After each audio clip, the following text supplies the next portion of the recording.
typically, when we fall sick, we take medicines, we become okay, and we stop medicines. However, to our diabetes, this never happens. Have you ever wondered why?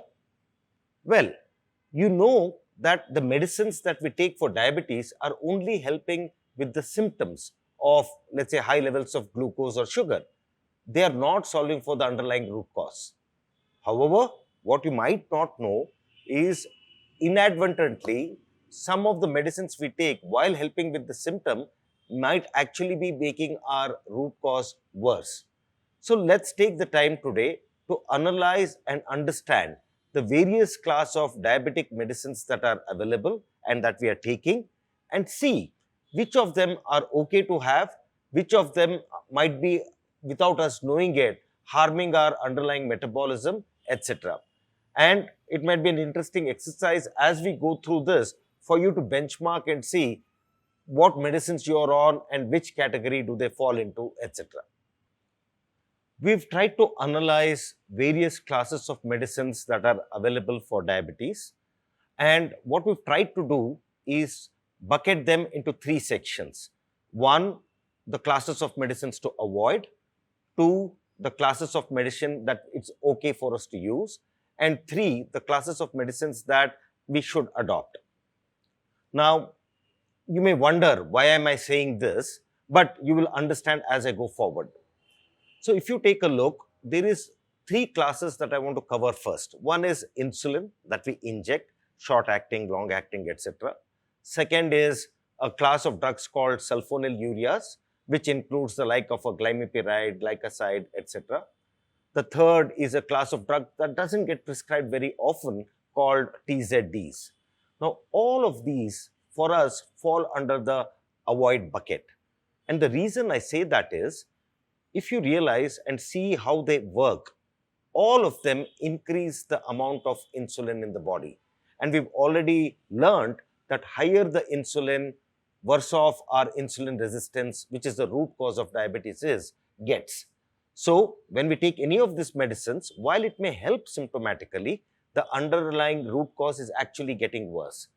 And not just that, all of these lead to increase in weight, all of these lead to increase in cardiovascular risk, and all of these also carry a high risk of hypoglycemia, which is essentially where your blood glucose levels fall to dangerous levels, right? So if possible, these would be classes of drugs that we would say you should try and avoid. Let's move on to the bucket where we say it's okay.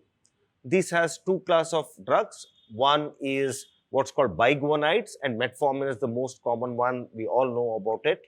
And the second is what we call DPP-4. So this includes the vildagliptins, the sitagliptins, etc. Now, these are relatively okay. And why do I say that? One, they don't increase your insulin. Two, they don't necessarily increase your weight. They don't necessarily increase your cardiovascular risk, etc. There is no risk of hypoglycemia. So it's okay, right?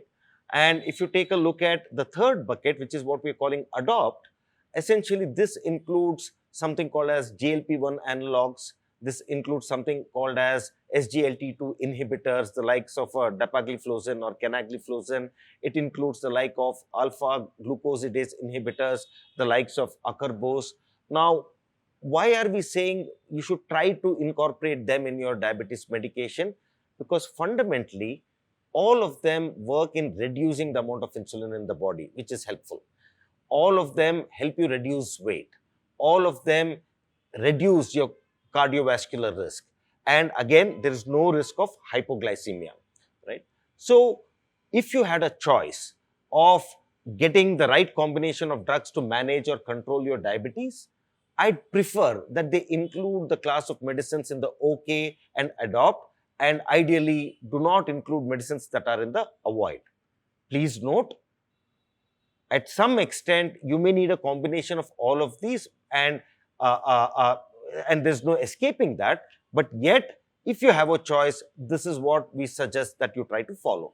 Hopefully, you can do that exercise I talked about of evaluating what medicines you are on currently and trying to bucket them into which class they are in.